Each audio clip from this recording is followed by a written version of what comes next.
Hello बच्चों, कैसे हो आप लोग? मज़े में?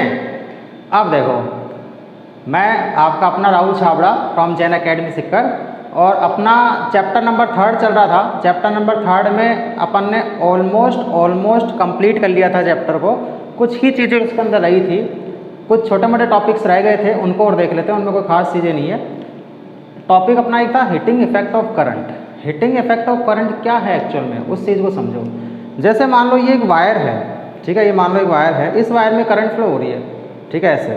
तो इस वायर में यदि करंट फ्लो होती है, तो यदि मैं इस वायर को मान लो टच करता हूँ, यदि इसके ऊपर कोटिंग लगी हुई है और फिर भी मैं इसको टच करता हूँ, तो धीरे धीरे ये वायर जो है वो गर्म होना शुरू हो जाता है, हीट होना शुरू हो जाता है। तो इसका मतलब क्या हो गया कि जो करंट फ्लो हो रही है वो इसके अंदर क्या प्रोड्यूस कर रही है, वो इसके अंदर हीट प्रोड्यूस कर रही है। तो वो जब इसके अंदर हीट प्रोड्यूस कर रही है तो इसी को अपन बोलते हैं हीटिंग इफेक्ट ऑफ करंट। यदि किसी वायर में करंट फ्लो होने से उसमें हीट प्रोड्यूस होती है, वायर का मतलब रेजिस्टेंस, किसी रेजिस्टेंस में यदि करंट फ्लो होने से उसमें यदि हीट प्रोड्यूस होती है तो उसको अपन नाम देते हैं हीटिंग इफेक्ट ऑफ करंट, ठीक है। अब हीटिंग इफेक्ट ऑफ करंट जो है उसमें सबसे फर्स्ट पॉइंट जो अपने पास में आता है उसको अपन नाम देते हैं हीट, उसको अपन नाम देते हैं हीट, ठीक है। अब इसको समझना, जैसे मान लो मेरे पास में एक ये वायर था, ठीक है, कोई भी रेजिस्टेंस होगा, आर वायर का मतलब रेजिस्टेंस, ये एक रेजिस्टेंस है, इसको मैंने किसी V वोल्ट की बैटरी से कनेक्ट कर दिया V वोल्ट की बैटरी से, तो इसमें I करंट फ्लो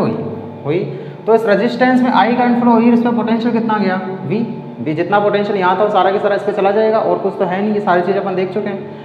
तो अब इस रेजिस्टेंस के अंदर t टाइम में, स्मॉल t टाइम में, या मान लो I करंट स्टडी स्टेट में चल रही है और स्मॉल t टाइम तक I करंट जो फ्लो होती गई, तो इसके अंदर कितनी हीट प्रोड्यूस होगी वो चीज़ अपन को देखनी है। तो हीट जो होती है H, उसका फॉर्मूला क्या होता है, उसके कुछ फॉर्मूले हैं, I² RT या फिर V² अपॉन RT या फिर VIT, ठीक है। I करंट R रेजिस्टेंस में T टाइम तक फ्लो होती है, तो एक हीट जो प्रोड्यूस होती है उसका फॉर्मूला होता है I² RT। I current V potential पे T टाइम तक R रेजिस्टेंस में यदि फ्लो होती है तो पोटेंशियल की फॉर्मेट में फॉर्मूला होता है V² अपॉन RT, और पोटेंशियल करंट और टाइम की फॉर्मेट में फॉर्मूला होता है VIT। जो भी दे रखा है उनमें से अपन कोई सा भी एक फॉर्मूला इनमें से काम में ले सकते हैं। यदि मुझे I और R पता है तो मैं ये वाला काम में ले लूँगा, यदि मुझे V और T पता है तो मैं ये वाला V और R पता है तो ये वाला काम में ले लेंगे, अपन को VIT पता है तो अपन फॉर्मूला ये वाला काम में ले लेंगे, ठीक है। तो 3 फॉर्मूला अपने पास में है जिसको अपन बोलते हैं हीटिंग इफेक्ट ऑफ करंट, कि यदि T टाइम तक R रेजिस्टेंस में I करंट फ्लो होती है, T टाइम तक R रेजिस्टेंस से पोटेंशियल V रहता है, T टाइम तक I करंट V पोटेंशियल पे फ्लो होती है, तो इतनी हीट जो है इसके अंदर प्रोड्यूस होती है, ठीक है। अब हीट की जो यूनिट होती है, यदि अपन बात करें हीट क्या है एक्चुअल में, एनर्जी, तो हीट की जो यूनिट होती है वो क्या होगी, हीट की यूनिट आती है अपने पास में जूल। अब ये हीट आई कहाँ से है वो चीज़ समझो। बैटरी का काम क्या होता है, बैटरी का काम चार्जेस को देना होता है या चार्जेस को फ्लो करवाना होता है। बैटरी का काम होता है चार्ज को फ्लो करवाना, यानी कि करंट को फ्लो करवाना। तो ये एनर्जी आ कहाँ से रही है, इस बैटरी से एनर्जी आ रही। बैटरी का काम होता है एनर्जी प्रोवाइड करना किसी भी चार्ज को फ्लो होने के लिए। तो यहाँ से मान लो चार्ज आ रहे थे फ्लो हुए, यहाँ तक पहुँचे, एनर्जी 0। यहाँ से जब बाहर निकलेंगे चार्ज तो बहुत सारे एनर्जी लेके बाहर निकलेंगे, एनर्जी लेके बाहर निकले, यहाँ तक गए, यहाँ पे एनर्जी लॉस हुई, फिर वापस डल पड़ गए, यहाँ पे आए, ठीक है। फिर यहाँ से आगे वापस एनर्जी ली उन्होंने, वापस एनर्जी ली और वापस एनर्जी, इस तरह से एनर्जी कंज्यूम होती जा रही थी। तो इस R रेजिस्टेंस पे एनर्जी जो है वो हीट की फॉर्म में बाहर निकलती जा रही थी। तो वो जो बाहर निकल रही थी उसका फॉर्मूला क्या हो रहा था, I² RT या V² अपॉन RT या VIT, क्लियर।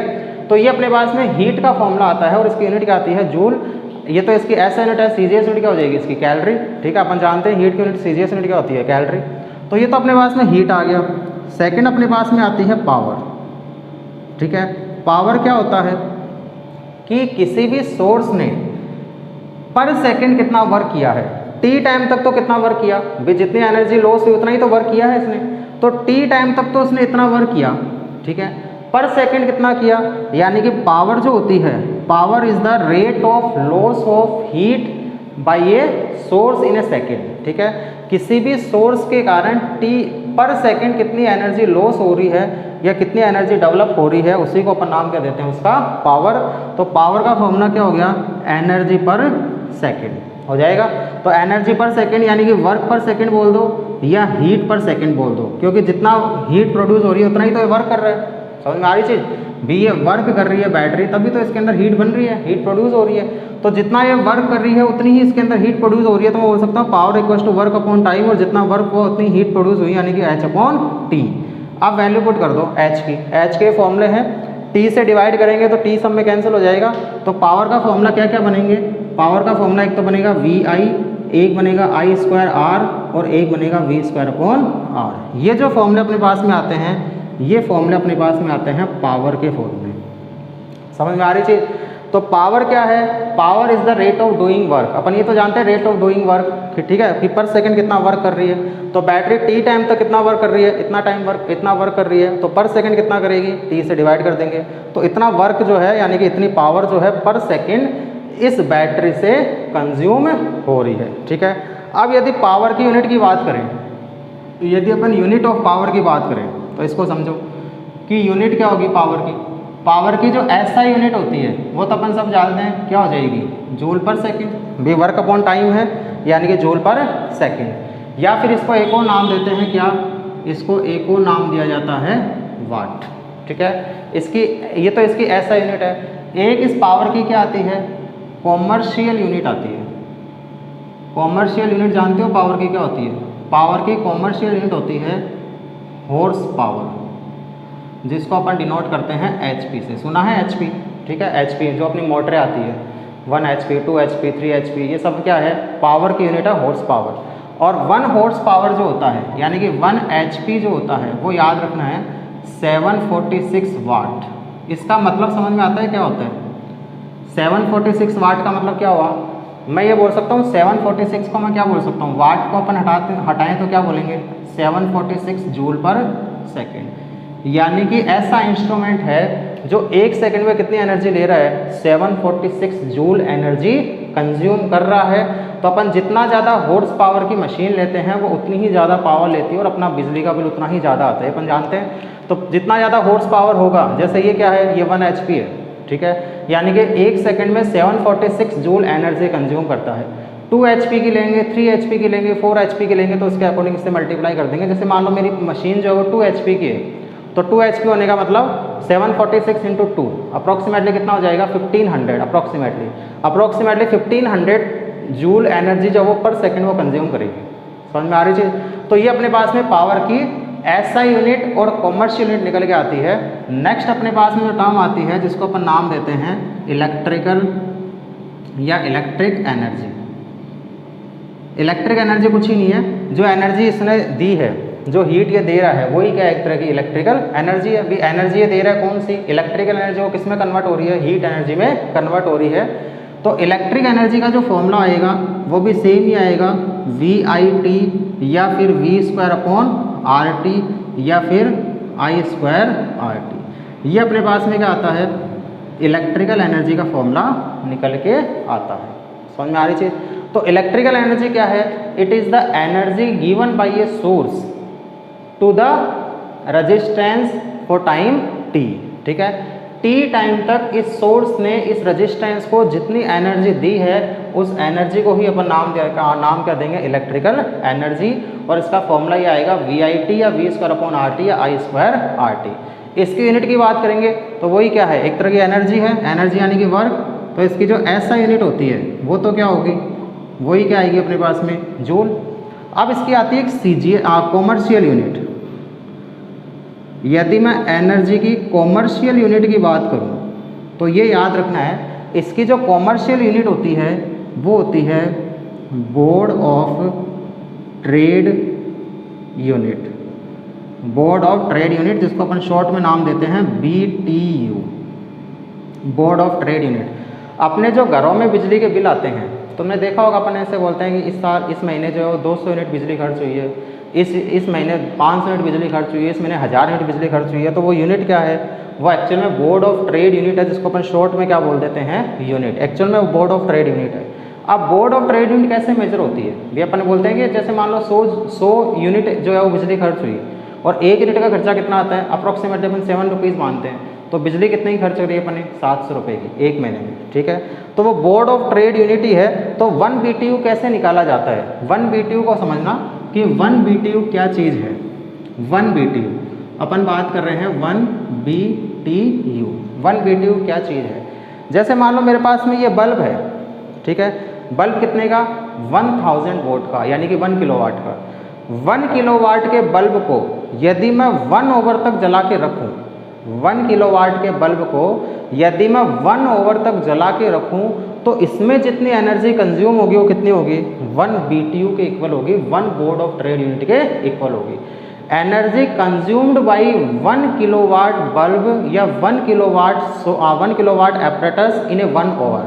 तो 1 ओवर में 1 किलोवाट जो है सोर्स ने कितनी एनर्जी खर्च करी है? 1 BTU के इक्वल एनर्जी खर्च करी है।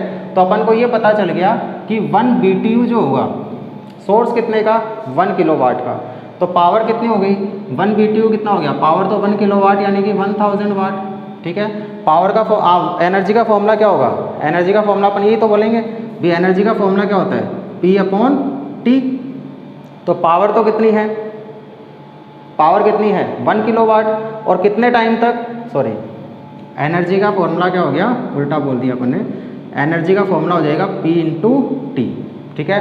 तो पावर तो कितनी है? 1 किलोवाट, और टाइम कितना लिया है? 1 ओवर। इसका मतलब 1000 इंटू 1 ओवर, ठीक है। तो 1000 1 ओवर का मतलब 3600 सेकेंड, यानी कि ये कितना हो गया?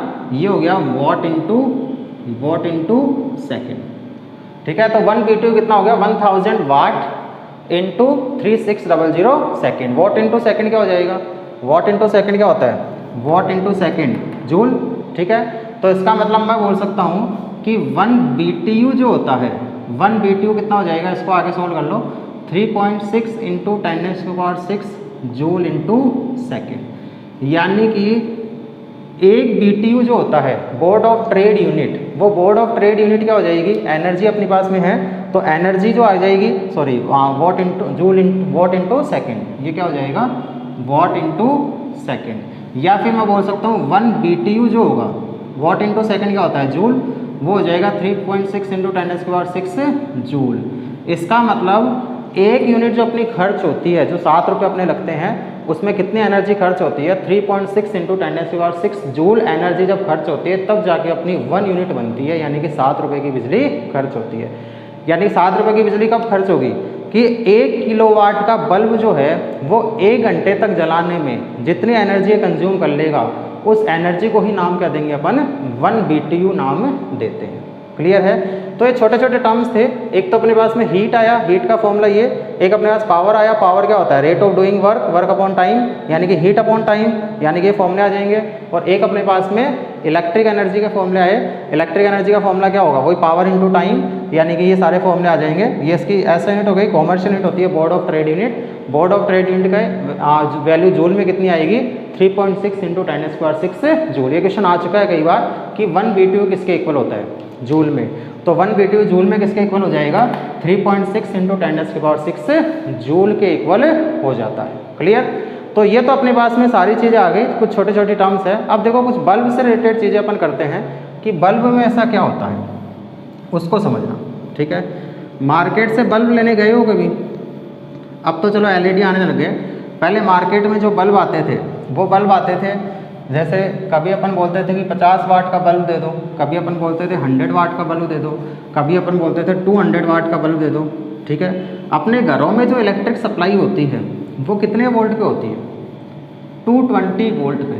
अपने घरों में जो बिजली सप्लाई होती है वो 220 वोल्ट पे होती है। और अपने घरों में जितने भी इंस्ट्रूमेंट लगे हुए हैं उनमें देखना सब पे लिखा हुआ रहता है 220 वोल्ट, यानी वो 220 वोल्ट पर ही ऑपरेट होते हैं। उससे ज़्यादा वोल्टेज यदि आ गया तो उस कंडीशन में अपना इंस्ट्रूमेंट जो है उसके ख़राब होने के चांसेज रहते हैं। क्लियर? तो अब इसको समझो, ठीक है। जैसे मान लो मेरे पास में 3 बल्ब मैं ले लेता हूँ। एक तो मेरे पास में 25 वाट, ठीक है। एक मैंने ले लिया मान लो 50 वाट, और एक मैंने ले लिया मान लो 100 वाट, ठीक है। सब पे क्या लिखा है? 220 वोल्ट, 220 वोल्ट, यानी कि पोटेंशियल तो कितना लेने हैं ये? पोटेंशियल तो कितना लेगा ये? 220 वोल्ट ही लेगा, ठीक है। इसका रेजिस्टेंस यदि मैं निकालना चाहूँ R25, फॉर्मूला क्या होता है, P इक्वल्स टू क्या होता है, V²/R, यही तो फॉर्मूला है। तो R क्या हो जाएगा, यहाँ से R निकालेंगे तो क्या आएगा, V²/P। ठीक है, तो वोल्टेज तो कितना लेगा ये 220, यानी कि 220 × 220/25, ऐसा ही तो होगा, V²/P। V² तो कितना होगा 220 × 220/P कितना है 25। ऐसे यदि मैं R50 निकालूंगा, R50 यानी कि 50 वाट का जो बल्ब है उसका रेजिस्टेंस निकाल लो, 220 × 220/50। ऐसे यदि मैं R100 निकालूंगा, R100 वो कितना आ जाएगा 220 × 220/100। ठीक है, ये अपने पास में इनका रेजिस्टेंस निकल के आएंगे। देखो 0 से 1 0 कैंसिल, 2 0 कैंसिल, 22 × 22 कितना होगा 484 ओम होगा।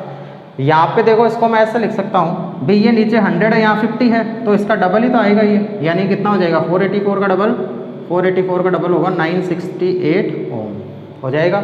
और ये कितना होगा, ये इसका डबल होगा इसका डबल, तो इसका डबल कर लो, डबल करेंगे तो 8 का डबल तो 66, 1 12 13 1 18 1936 ओम। समझ में आ रही चीज़, ये एक्चुअल में डेटा है, कैलकुलेशन तो कर लेना, हो सकता है कैलकुलेशन गलत हुई हो। मैं बताना क्या चाह रहा हूँ, मैं बताना ये चाह रहा हूँ कि R25 is larger than R50 is larger than R100, ये मैं बताना चाह रहा हूँ। इसका मतलब जितना कम वाट का बल्ब होगा या कितना कम वाट का एपरेटस होगा, उसका रेजिस्टेंस जो है वो उतना ही ज़्यादा होगा। समझ में आ रही चीज़, जितना कम वोल्टेज का बल्ब रहेगा उसका रेजिस्टेंस जो है वो उतना ही हायर रहेगा। और अपन को एक चीज़, तो रेजिस्टेंस की चीज़ें हो गई। अब अपन को पता होता है ब्राइटनेस किसकी ज़्यादा होती है। जैसे अपन बोलते हैं 100 वाट का बल्ब दे दो, 50 वाट का बल्ब दे दो, 10 वाट का बल्ब दे दो, तो ब्राइटनेस जो होती है वो ब्राइटनेस डायरेक्टली प्रोपोर्शनल होती है पावर लॉस के, क्योंकि कौन सा बल्ब कितनी पावर लॉस कर रहा है उस बल्ब की ब्राइटनेस उतनी ही ज़्यादा होती है। ठीक है, अब कौन सा बल्ब ज़्यादा करेगा कौन सा कम करेगा वो अपन बाद में देखेंगे। अभी इतना ध्यान रखो कि जितना ज़्यादा पावर लॉस होगा उतनी ही ज़्यादा उसकी ब्राइटनेस रहेगी। भी बल्ब है, बल्ब का जो फिलामेंट होता है उसका वो क्या होता है, हीटअप होता है, वो हीटअप होता है तभी तो वो अपन को ब्राइट कर रहा है। ठीक है, तो जितना ज़्यादा वो हीटअप होगा, यानी कि जितनी ज़्यादा उसके अंदर पावर हीट जितनी ज़्यादा होगी उतनी तो पावर लॉस होगी। पावर क्या होती है, हीट अपॉन टाइम, तो जितनी ज़्यादा वो हीट लेगा उतनी ही ज़्यादा क्या होगी उसके अंदर ब्राइटनेस रहेगी। क्लियर, तो ये अपने पास में कुछ क्वेश्चंस आ गए या कुछ पॉइंट्स आ गए, बस ये ध्यान रखना है इसके अंदर। ये डेटा तो याद रख लो तो रख लो, बाकी कोई खास चीज़ नहीं है, बस ये ध्यान रखना है कि R25 जितना कम वाट का बल्ब होगा उसका रेजिस्टेंस जो है उतना ही हायर रहेगा। ठीक है, अब देखो अपन जो कॉम्बिनेशन करते हैं बल्बों का या किसी का भी, ठीक है, चाहे कोई भी अपने पास में इंस्ट्रूमेंट है, उनका कॉम्बिनेशन दो तरह से किया जा सकता है, सीरीज में और पैरेलल में। अपने घरों में कैसा होता है, अपने घरों में जो कॉम्बिनेशन होता है, जो अपने इंस्ट्रूमेंट जुड़े हुए हैं आसपास के, बल्ब हो गया, फ्रिज हो गया, टीवी हो गया, एसी हो गई, ठीक है, फैन हो गए, ये सब किस में जुड़े हुए होते हैं, सीरीज में या पैरेलल में? सोचो, अरे अपने घरों में इंस्ट्रूमेंट किस में जुड़े हुए रहते हैं? अपने घरों के जो भी इंस्ट्रूमेंट है वो सब पैरेलल कॉम्बिनेशन में होते हैं, वो सीरीज में नहीं होते। ठीक है, उसका ड्रॉबैक भी है वो भी अपन देख लेंगे और उसका फ़ायदा भी है वो भी अपन देख लेंगे कि सीरीज में जुड़े होते हैं तो क्या होता और पैरेलल में जुड़े हैं तो क्या हो रहा है। ठीक है, वो चीज़ अपन देख लेंगे। तो अब यहाँ से देखो कॉम्बिनेशन ऑफ बल्ब करके एक टॉपिक आता है, कॉम्बिनेशन ऑफ बल्ब ही अपन देखते हैं कि उसमें क्या होगा, कॉम्बिनेशन ऑफ बल्ब। ठीक है, लास्ट टॉपिक इस चैप्टर का कॉम्बिनेशन ऑफ बल्ब। उसके बाद में चैप्टर ख़त्म, न्यूमेरिकल्स जो है वो देखेंगे, उसके बाद में चैप्टर अपनी तरफ से ख़त्म हो जाएगा। ठीक है, देखो दो चीज़ें अपने सामने निकल के आई है, एक तो ये निकल के आई है कि R25 सबसे ज़्यादा है, फिर R50 है, फिर R100 है, और एक चीज़ निकल के आई ब्राइटनेस डायरेक्टली किसके होगा, पावर लॉस के होगा। ठीक है, इन दो चीज़ों से अपन आगे चीज़ें सोल्व करेंगे। ठीक है, कैसे समझो। फर्स्ट मैंने मान लिया, क्या माना, सीरीज कॉम्बिनेशन ऑफ बल्ब। ठीक है, बल्ब का अपन ने क्या कर दिया, सीरीज कॉम्बिनेशन कर दिया। ठीक है, सीरीज कॉम्बिनेशन कैसे, जैसे मान लो ये अपना बल्ब था, ठीक है, एक ये बल्ब था अच्छा वाला बल्ब था, बेचारा चल रहा था। ठीक है, मैंने तीनों को एक V वोल्ट की बैटरी से ऐसे कनेक्ट किया, कैसे कंबाइन में है, ये मैंने मान लिया 25 का है, ये अपने मान लिया 50 का है, ये अपने मान लिया 100 का है, मान लिया। इसका रेजिस्टेंस मान लो R1 है, इसका मान लो R2 है, इसका मान लो R3, रेजिस्टेंस अपन निकाल चुके हैं, ठीक है। इस पे पोटेंशियल है मान लो V, इस पे भी V, इस पे 220 वोल्ट के ही है तीनों, तीनों पे पोटेंशियल कितना जाना चाहिए 220 वोल्ट, ठीक है। तो 220 वोल्ट अपन ने लगा दिया, ठीक है। ये V वोल्ट की बैटरी मैंने यहाँ लगा दी। इसकी पावर मैंने मान ली P1 25, इसकी पावर मान लो P2 और इसकी पावर मान लो P3, ठीक है। अब समझो मैं इन तीनों में करंट की वैल्यू सेम होगी या पोटेंशियल सेम होगा? तीनों पे पोटेंशियल जो है अलग अलग रेजिस्टेंस के बल्ब है, तो पोटेंशियल ड्रॉप तो अलग अलग ही होगा तीनों में, लेकिन तीनों में क्या करंट की वैल्यू सेम रहेगी? सीरीज में है तो सीरीज का तो नेचर ही होता है, सीरीज का मतलब क्या होता है कि करंट की वैल्यू सेम रहनी है।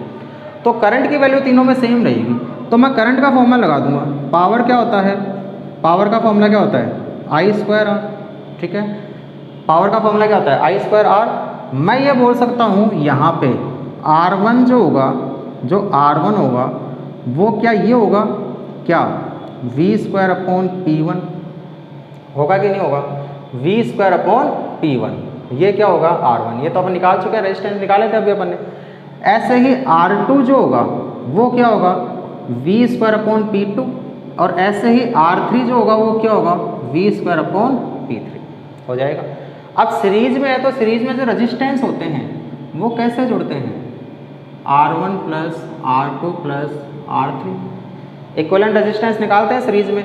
इन तीनों बल्बों को हटा के मैंने एक बल्ब लगाया, समझना इस चीज़ को, इन तीनों बल्ब को हटा के मैंने एक बल्ब लगाया, वही 220 वोल्ट का, लगाना तो 220 वोल्ट का ही है V वोल्ट का, और इसकी पावर जो है वो मैंने PS मान ली, ये रेजिस्टेंस इसका RS मैंने मान लिया, तो सर्किट में करंट पे कोई इफेक्ट नहीं आना चाहिए, नहीं आना चाहिए। तो यहाँ से मैं ये बोल सकता हूँ क्या कि RS जो होगा वो क्या होगा V²/PS, अरे होगा कि नहीं होगा? RS इक्वल टू क्या हो जाएगा RS इक्वल टू V²/PS, ठीक है। वैल्यूज पुट कर दो सबकी वैल्यूज पुट करेंगे तो RS तो क्या हो जाएगा V²/PS, ठीक है। R1 क्या हो जाएगा V²/P1, R2 हो जाएगा V²/P2, R3 हो जाएगा V²/P3। तो ये तो हो जाएगा V²/P1 plus V²/P2 plus V²/P3, V² common आके कैंसिल, 1/PS जो होगा वो हो जाएगा 1/P1 plus 1/P2 plus 1/P3। यानी कि अब समझना इस चीज़ को, ये इंपॉर्टेंट चीज़ है, ये तो डेरिवेशन थी, अपने कोई काम की नहीं है, मेन फॉर्मूला काम का है कि सीरीज कॉम्बिनेशन में जो इक्विवेलेंट पावर लॉस होती है वो पावर लॉस जितनी भी इंडिविजुअल पावर लॉस हो रही है उन इंडिविजुअल पावर लॉस के इन्वर्स के सम के इक्वल होती है, ठीक है। जितनी भी इंडिविजुअल पावर लॉस है उस इंडिविजुअल पावर लॉस के इन्वर्स के क्या है सम के इक्वल है। यदि ऐसा है तो एक चीज़ समझना, यदि ऐसा है तो ऐसा होने से जो इक्विवेलेंट पावर लॉस होती है, ऐसा अपने रेजिस्टेंस में बताया था, यदि इन्वर्स जुड़ते हैं तो उस कंडीशन में जो इक्विवेलेंट निकल के आता है वो मिनिमम से भी कम होता है। पढ़ा था कि नहीं पढ़ा था? तो इसका मतलब यहाँ पर भी जो इक्विवेलेंट, चलिए फ़ोन आ गया था बीच में, मिटा और दिया सब कुछ, मुझे लगा कंप्लीट हो गया होगा। चलिए, तो अपन ये बोल रहे थे कि सीरीज कॉम्बिनेशन में जो अपने पास में फॉर्मूला आया था वह आया है 1/PS equal to 1/P1 plus 1/P2 plus 1/P3। अब इसका मतलब ये हो गया कि सीरीज कॉम्बिनेशन में जो इक्विवेलेंट पावर लॉस होती है वो जो मिनिमम पावर लॉस होगा उस मिनिमम पावर लॉस से भी कम होती है। यानी कि मान लो ये 25 वोल्ट का है, ये मान लो 50 वोट का है, ये मान लो 100 वोट का है, ये पर सेकंड 25 वोट एनर्जी ले रहा है, ये 50 वाट एनर्जी ले रहा है, 50 जूल एनर्जी ले रहा है, ये 100 जूल एनर्जी ले रहा है पर सेकंड। तो सबसे कम कौन ले रहा है? ये वाली। तो इन तीनों की मिला के जो एनर्जी पर सेकंड कंज्यूम होगी वो इससे भी कम होगी। यही तो बताता है सीरीज कॉम्बिनेशन। यदि ऐसा कोई रिलेशन आता है तो ये यही तो बताता है कि जो मिनिमम होता है उससे भी कम आएगा इसकी वैल्यू। इसका मतलब जो पावर लॉस होगी इक्विवेलेंट पावर लॉस वो इन तीनों की जो मिनिमम है, तीनों में से जो भी मिनिमम है उस मिनिमम से भी कम पावर लॉस होती है। क्लियर? अब देखो यहाँ से ये चीज़ तो अपन को पता चल गई, ठीक है। तो फिर अपन ये देख सकते हैं कि सीरीज, फिर तो अपन घरों के अंदर सीरीज कॉम्बिनेशन लगा दें। सीरीज कॉम्बिनेशन लगाने से क्या होगा, मान लो मैंने एक मान लो यहाँ पे फ्रिज लगा दिया, ठीक है, एक फ्रिज लगा दिया, कितने वाट का? 500 वाट का। एक मैंने मान लो हीटर लगा दिया, कितने वाट का, 1000 वाट का, ठीक है। एक मान लो मैंने कोई मोटर लगा दी, कितने वाट की, 5000 वाट की। और एक मैंने एक छोटा सा बल्ब लगा दिया, कितने वाट का, 10 वाट का, ठीक है। अब इन सबको सीरीज में जोड़ दिया तो जो पावर लॉस होगी वो 10 से भी कम होगी, क्योंकि सब सीरीज में जुड़े हुए हैं। जो मिनिमम होती है उस मिनिमम से भी कम होती, तो अपना बिजली का बिल जो आता वो कम ही आता। क्योंकि क्या होता, पावर लॉस बहुत कम होती तो क्या होता, अपना बिजली का बिल कैसा आता, बहुत कम आता। क्योंकि सबसे कम क्या हो रही है, 10 वॉट, और जो इक्विवेलेंट पावर लॉस आती है वो मिनिमम से भी, सबसे मिनिमम जो होता है उस मिनिमम से भी कम आता। तो फिर अपन घरों में सीरीज में क्यों नहीं लगाते, ठीक है। फिर सीरीज में लगाने से तो अपने फ़ायदा ही है, बिजली का बिल कम आएगा। हाई वोल्टेज के इंस्ट्रूमेंट लगा दो और एक छोटा सा लगा दो, ताकि क्या होगा, इक्विवेलेंट सबसे कम हो जाएगा, मिनिमम से भी कम हो जाएगा। इसका मतलब ये ऐसा लगा देते तो सही रहता, लेकिन ऐसा लगाने में दिक्कत क्या है, ऐसा लगाने में दिक्कत ये है कि इन तीनों में से एक भी बल्ब यदि फ्यूज़ हो गया, ऑफ हो गया, तो उस कंडीशन में सारे रुक जाएंगे, कोई सा नहीं चलेगा, क्योंकि करंट आगे पास ही नहीं होगी, ये रोक लेगा यही। ये फ्यूज होने का मतलब क्या हो गया, सर्किट इनकम्प्लीट रहा है, यहाँ पे सर्किट इनकम्प्लीट हुआ तो करंट आगे पास नहीं हो पाई, तो ये सब बंद हो जाएंगे। तो अपने घरों में तो बहुत सारे, जैसे मान लो किसी घर में 10 कमरे हैं, 10 रूमों में मान लो हर रूम के अंदर 5-5 डिवाइस तो लगी हुई होती है। एक फ़ैन होता है, एक बल्ब होता है, एक एसी होता है। एसी चलो मान लो नहीं हो, कूलर है, कई तरह की चीज़ें हैं। तो उनमें से एक भी ख़राब हुआ तो सब बंद हो जाएगा। समझ में आ रही चीज़, करंट आगे फ्लो, बीच वाला भी कोई ख़राब हो गया तो ये भी बंद हो जाएगा, कोई करंट फ्लो थोड़ी ना होगी आगे, यहाँ तक तो आएगी लेकिन यहाँ आके रुक जाएगी। तो करंट फ्लो ना बंद हो जाएगी तो ये भी रुक जाएगा। तो इसका मतलब ये हो गया कि सीरीज कॉम्बिनेशन में एक खत्म तो सारे खत्म, ठीक है, ऐसा ही होगा, एक खत्म तो सारे खत्म। तो इसलिए अपन सीरीज में नहीं लगा सकते, ठीक है, क्योंकि फिर पहले तो ढूंढो कि कौन सा खराब हुआ, फिर उसके बाद में उसको सही करो और तब जाके अगले वाले चलेंगे, ठीक है, तो रुक जाएंगे सारे काम। इसलिए अपन सीरीज में नहीं लगाते। बाकी सीरीज में लगाने का फ़ायदा ये है कि अपना बिजली का बिल जो है बहुत कम आता, ठीक है। अब समझो आगे, अब अपन बोल रहे हैं कि इन तीनों में करंट की वैल्यू क्या है, सेम है। तो इसमें जो पावर लॉस होगा, पावर लॉस का जो फॉर्मूला होता है, जब करंट की वैल्यू सेम होती है तो पावर लॉस का फॉर्मूला मैं करंट की फॉर्मेट में क्या लगा सकता हूँ, I/R लगा सकते हैं। तो पावर लॉस का फॉर्मूला आएगा I/R। इसका मतलब I तो तीनों में सब में सेम रहेगी, सीरीज में जितने भी जुड़े हुए हैं सब में करंट की वैल्यू सेम रहेगी। इसका मतलब पावर लॉस जो होगा वो पावर लॉस डायरेक्टली किसके हो गया, रजिस्टेंस के। जितना हाई रजिस्टेंस उतना ही ज़्यादा पावर लॉस। अब अपन को ये पता है कि R जो होता है वो 25 का सबसे ज़्यादा होता है, फिर 50 का होता है, फिर 100 का होता है, ये अपन को पता है। इसका मतलब सीरीज कॉम्बिनेशन में पावर लॉस जो होगा वो पावर लॉस भी क्या होगा, 25 का सबसे ज़्यादा होगा, पावर लॉस जो होगा वो 50 का उससे कम होगा, और पावर लॉस जो होगा वो क्या होगा, 100 का सबसे कम होगा। फिर अपन को ये पता था कि ब्राइटनेस डायरेक्टली किसके होती है, पावर लॉस के। जितनी ज़्यादा पावर लॉस होगी उसकी ब्राइटनेस उतनी ही ज़्यादा होगी, यानी कि 25 की ब्राइटनेस सबसे ज़्यादा होगी, फिर 50 की होगी, फिर 100 की ब्राइटनेस सबसे कम होगी। ये क्या हुआ सर, ये तो उल्टा हो गया।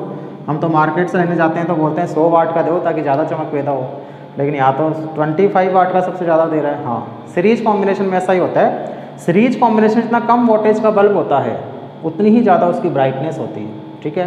तो कम वोल्टेज का लाओगे तो सस्ता भी मिलेगा, ब्राइटनेस भी ज़्यादा दे रहा है, ठीक है, सस्ता मिल रहा है, ब्राइटनेस ज़्यादा दे रहा है। सीरीज कॉम्बिनेशन में जो अपना जो बिजली का बिल बन रहा है वो भी कम बन रहा है। सारे ही फायदे हैं, बस लॉस क्या है, एक खराब तो सारे खराब, ठीक है। उस एक लॉस को रोकने के लिए अपन सीरीज में लगाते नहीं है।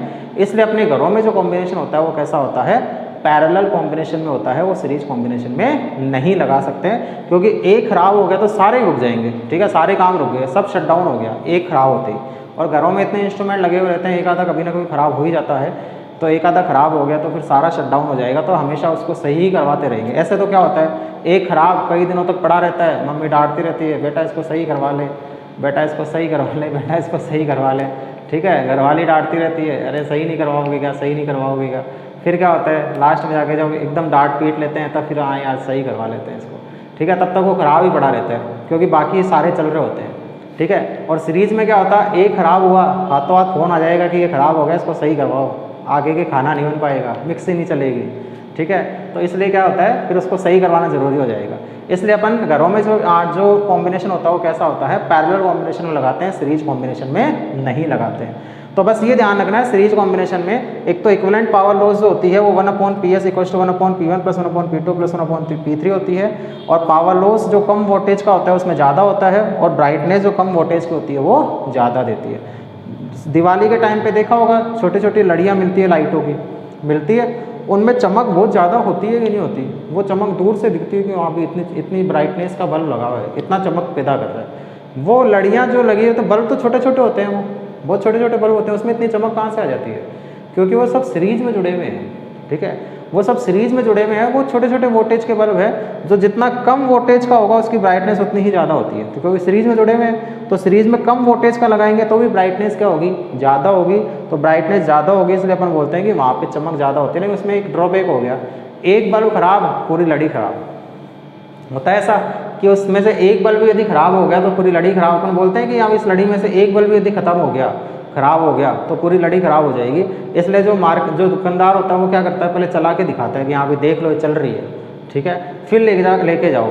फिर तुम बोलोगे घर ले जाते मान लो एक आधा बल्ब टूट गया, घर पे नहीं चली, तुम वापस लेकर आए कि ये तो चल ही नहीं रही, तो वो बोलेगा मैं वापस नहीं लूँगा। क्यों नहीं लेगा? क्योंकि एक बल्ब उनमें से कोई सा ख़राब हो गया।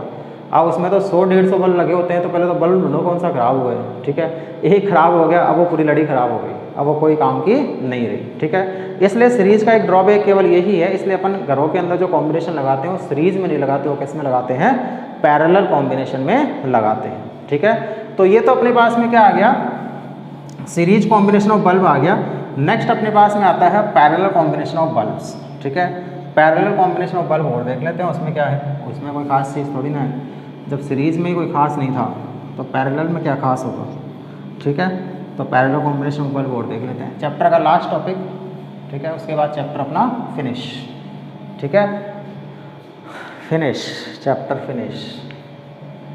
नंबर 2 देखते हैं, पैरेलल कॉम्बिनेशन ऑफ बल्ब, ठीक है। पैरेलल कॉम्बिनेशन में क्या होगा? जैसे मान लो ये ऐसे जुड़ रहे हैं, ठीक है। एक बल्ब तो अपन ऐसे लगा दिया, ऐसा लगा दिया, एक बल्ब अपन ऐसा लगा दिया, ऐसा, ठीक है, और एक बल्ब अपन ऐसा लगा दिया, ये लो लगा दिए 3 बल्ब, अच्छे लगे हुए थे, जीवन अच्छा चल रहा था, ठीक है, तीनों चस रहे थे, बुझ रहे थे। इसकी पावर मान लो P1, रेजिस्टेंस मान लो R1, पोटेंशियल वही 220 volt, power P2, resistance R2, potential वही 220 volt, power P3, resistance R3, potential वही 220 वोल्ट, ठीक है। यदि इसमें देखेंगे तो मैं क्या बोलूँगा, R1 किसके इक्वल आएगा? वही क्या, V²/P1। R2 किसके इक्वल आएगा? V²/P2। R3 किसके इक्वल आएगा? V²/P3, ठीक है। रेजिस्टेंस तो फिक्स आएंगे। पैरेलल कॉम्बिनेशन में क्या होता है, याद हो तो 1/RP इक्वल टू होता है 1/R1 plus 1/R2 plus 1/R3 होता है पैरेलल कॉम्बिनेशन में ऐसा। अब मैंने क्या किया, इन तीनों बल्बों को हटा के एक बड़ा बल्ब लगा दिया, ऐसा लगा दिया, वही बैटरी से, ठीक है। सर्किट में करंट पे कोई इफेक्ट नहीं आया, कोई इफेक्ट नहीं आया। इसकी पावर मान लो PP थी, इसका रेजिस्टेंस मान लो RP था, इस पर पोटेंशियल मान लो V था, ठीक है, वही 220 वोल्ट। तो मैं क्या बोल सकता हूँ, मैं बोल सकता हूँ RP इक्वल टू क्या हो जाएगा, V²/PP हो सकता है, RP इक्वल टू V²/PP हो जाएगा। RP की वैल्यू यहाँ पुट करो, R1 की वैल्यू, R2 की वैल्यू, R3 की वैल्यू पुट करो, इन्वर्स है तो उल्टे होके आ जाएंगे, उल्टे, इसको उल्टा कर दो, उल्टा करेंगे तो PP/V² इक्वल टू R1 को उल्टा कर दो, P1/V², ये हो जाएगा P1/V² plus P2/V² plus P3/V²। V² common आके कैंसिल, बचा क्या? बचा ये PP equal to P1 plus P2 plus P3। समझ में आ रही चीज़? अब देखो, समझो इस चीज़ को, यानी कि जितने भी बल्ब लगे हैं जो पावर लॉस हो गया, इक्विवेलेंट पावर लॉस होगी, उन इंडिविजुअल पावर का क्या होता जाएगा, सम होता जाएगा। एक 10 वाट का बल्ब लगा है तो 10, 20 वाट का बल्ब लगा है तो प्लस 20, 500 वाट का इंस्ट्रूमेंट लगा है प्लस 500, 1000 वाट का इंस्ट्रूमेंट लगा है प्लस 1000, ठीक है। सब आपस में क्या होते जाएंगे, ऐड होते जाएंगे, फिर टोटल पावर लॉस सबको ऐड कर दो, पर सेकंड इतनी एनर्जी जो है वो खर्च हो रही है। समझ में आ रही चीज़? तो ये अपने पास में पैरेलल कॉम्बिनेशन में आता है। अब पैरेलल कॉम्बिनेशन में पोटेंशियल तीनों पे सेम रहेगा, हर इंस्ट्रूमेंट में पोटेंशियल सेम रहता है। तो पैरेलल कॉम्बिनेशन में हर पे पोटेंशियल सेम होता है, तो पावर लॉस जो होता है उसका फॉर्मूला क्या लगा देंगे अपन, V²/R, क्योंकि पोटेंशियल सेम है, करंट सेम होती तो I² R लगाते हैं, पोटेंशियल सेम है तो V²/R लगा देंगे। तो इसका मतलब अब पैरेलल कॉम्बिनेशन में पावर लॉस जो इन्वर्सली किसके हो गया, रेजिस्टेंस के, यानी कि higher the resistance will be the lower the power loss. ठीक है, जितना ज़्यादा हाई रेजिस्टेंस होगा पावर लॉस उतनी ही कम होगी। तो अपन को ये पता है कि R25 सबसे ज़्यादा होता है, फिर R50 होता है, फिर R100 होता है। तो इसका मतलब पावर लॉस जो होगा वो 25 का क्या होगा, सबसे कम होगा। पावर लॉस जो होगा वो 50 का उससे ज़्यादा होगा, और पावर लॉस जो होगा वो 100 का उससे भी ज़्यादा होगा।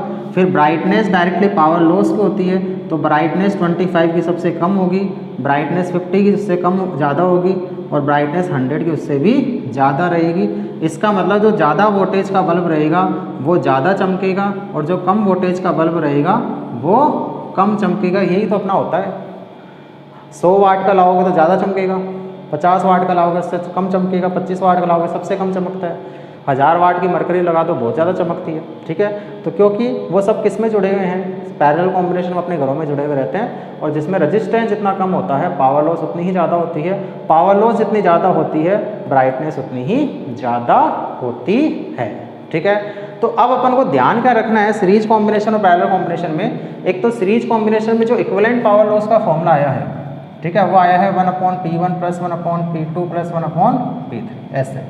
ठीक है, और पैरेलल कॉम्बिनेशन में जो इक्विवेलेंट पावर लॉस का फॉर्मूला आया है वो क्या है, PP = P1 + P2 + P3। ठीक है, और क्या ध्यान रखना है, सीरीज कॉम्बिनेशन में जो पावर लॉस होती है वो कम वोल्टेज में ज़्यादा होती है और ज़्यादा वोल्टेज में कम होती है। ठीक है, 25 में सबसे ज़्यादा होती है सीरीज में, इसमें कम होगी, इसमें सबसे कम होती है। ठीक है, तो ब्राइटनेस में 25 की सीरीज में सबसे ज़्यादा होती है, 50 की उससे कम होती है, 100 की सबसे कम होती है। पैरेलल में उल्टा हो जाता है, पैरेलल में पावर लॉस इन्वर्सली होता है रेजिस्टेंस के, और यानी कि पावर लॉस 25 में सबसे कम होगा, फिर 50 में होगा, फिर 100 में सबसे ज़्यादा होगा। तो ब्राइटनेस जो होगी वो भी 100 की सबसे ज़्यादा, 50 की उससे कम, 25 की सबसे कम ब्राइटनेस होती है। तो ये अपने बल्बों का कॉम्बिनेशन जो है वो कंप्लीट हो गया है। ये चैप्टर की थ्योरी तो पूरी ही कंप्लीट अपन ने कर दी है। न्यूमेरिकल्स में अपने ऑलमोस्ट काफ़ी कुछ देख लिए थे। अब जो न्यूमेरिकल्स और अच्छे न्यूमेरिकल्स है नेट लेवल के, बोर्ड लेवल के, IIT लेवल के।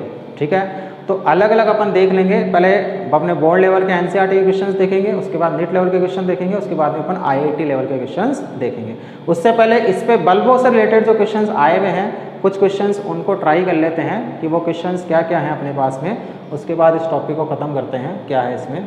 चलिए, एक क्वेश्चन बोर्ड पे लिखा गया है, NCERT का क्वेश्चन है, 2 heaters are mark 200 volt 300 watt and 200 volt 600 watt. 2 heater अपने पास में है, दोनों 200 वोल्ट के हैं।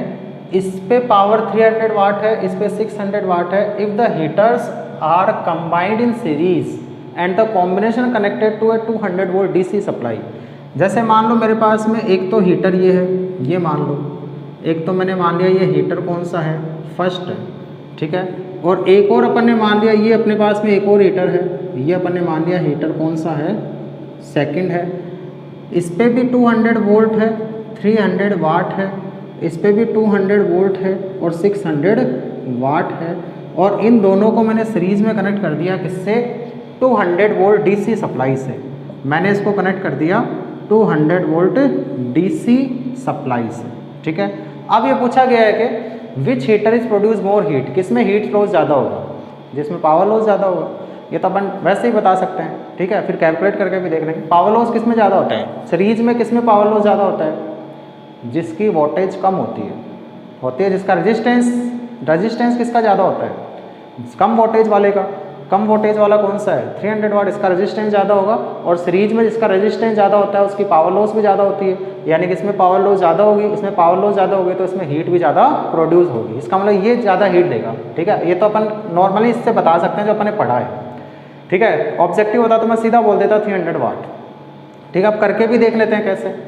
जैसे मान लो मैं हीटर 1 का यदि रेजिस्टेंस निकालना चाहूँ तो हीटर 1 का रेजिस्टेंस क्या होगा, R = क्या होता है, V²/P, यानी कि 200 × 200 P कितना है, 300 है, यानी कि कितना हो जाएगा, 20 से 20 कैंसिल, 400/3 ओम। और यदि मैं सेकंड हीटर का रेजिस्टेंस निकालना चाहूँ वही V²/P, यानी कि 200 × 200/600 हो जाएगा, 20 से 20 कैंसिल, 400/6, 400/6 का मतलब 200/3 ओम हो जाएगा। ये तो दोनों का रेजिस्टेंस आ गया, दोनों सीरीज में जुड़े हुए हैं, दोनों सीरीज में जुड़े हुए हैं, तो इसका मतलब क्या हो गया, इक्विवेलेंट रेजिस्टेंस यदि मैं निकालना चाहूँगा सीरीज में तो कितना आ जाएगा, R1 + R2 यानी कि 400/3 + 200/3, 400/3 + 200/3, 600/3 यानी कि 200 ओम। इक्विवेलेंट रेजिस्टेंस आ गया, यानी कि इन दोनों को मिला के मैंने एक हीटर बना देना है और उस एक हीटर का जो रेजिस्टेंस होगा वो कितना होगा, 200 ओम होगा, और वो कितने वोल्ट की बैटरी से जुड़ा हुआ है, 200 वोल्ट की बैटरी से जुड़ा हुआ है। तो कितनी करंट बाहर निकलेगी, I वो निकाल सकते हैं अपन। I क्या होता है, V/R यानी कि 200/200 यानी कि 1 एम्पियर। इतनी करंट बाहर निकलेगी, यानी कि यहाँ से जो करंट बाहर निकल रही है वो कितनी निकल रही है, 1 एम्पियर। तो इसमें जो पावर लॉस होगा वो क्या होगा, I² R1, और इसमें इसको P1 मान लो। जो पावर लॉस होगी इसमें पावर लॉस I² R1 और इसमें पावर लॉस क्या होगी, I² R2 हो जाएगी। अब वैल्यू निकाल लो, पावर लॉस जो फर्स्ट में होगा वो तो हो जाएगा I² R1 यानी कि कितना, 1 का स्क्वायर इंटू R कितना है फर्स्ट के लिए, फर्स्ट के लिए कितना है 400/3 यानी कितना हो गया 400/3 यानी कि कितना आ गया 400/3 वॉट, ठीक है फर्स्ट में। और सेकंड में करेंगे तो वही I² R2, ठीक है, I² तो 1 और R2 कितना है 200/3, तो 1 का स्क्वायर इंटू 200/3 यानी कितना आ गया 200/3 वाट। तो इसमें तो पावर लॉस हुआ है 400/3 वाट, इसमें हुआ है 200/3 वाट, यानी कि पावर लॉस फर्स्ट में ज़्यादा हुआ है, सेकंड में कम हुआ है। इसका मतलब 300 वाट वाले बल्ब में पावर लॉस ज़्यादा होगा और 600 वाट वाले बल्ब में पावर लॉस कम होगा, ठीक है। तो ये अपने पास में क्वेश्चंस जो है वो अपने कंप्लीट ऑलमोस्ट देख लिए अपन ने, थ्योरी अपन ने देख ली है, ठीक है। एक इसमें और चीज़ आती है एफिशिएंसी, ठीक है, उसको देख लेना। एफिशिएंसी अपन जानते हैं आउटपुट अपॉन क्या होता है, इनपुट, ठीक है, बस एक सिंपल सा फॉर्मूला है, efficiency is the ratio of output upon input. किसकी एफिशिएंसी कितनी, कैसे पता चले, कितना दे रहा है कितना ले रहा है, ठीक है, उसका रेशियो निकाल लो, वही क्या हो जाएगी, उसकी एफिशिएंसी हो जाएगी। तो ये अपना टॉपिक पावर वाला कंप्लीट हो गया, इस चैप्टर की थ्योरी अपनी कंप्लीट हो गई। अब कल जो है वो इस चैप्टर के न्यूमेरिकल्स देखेंगे, न्यूमेरिकल्स देख लेंगे, उसके बाद चैप्टर अपना कंप्लीट है, ठीक है। तो बाकी पढ़ते रहो, मज़े करते रहो, वेरी ऑल द बेस्ट। अच्छा, चैनल को सब्सक्राइब करते रहना, लाइक करते रहना, शेयर करते रहना और पढ़ते रहना, मज़े करते रहना, ऑल द वेरी बेस्ट।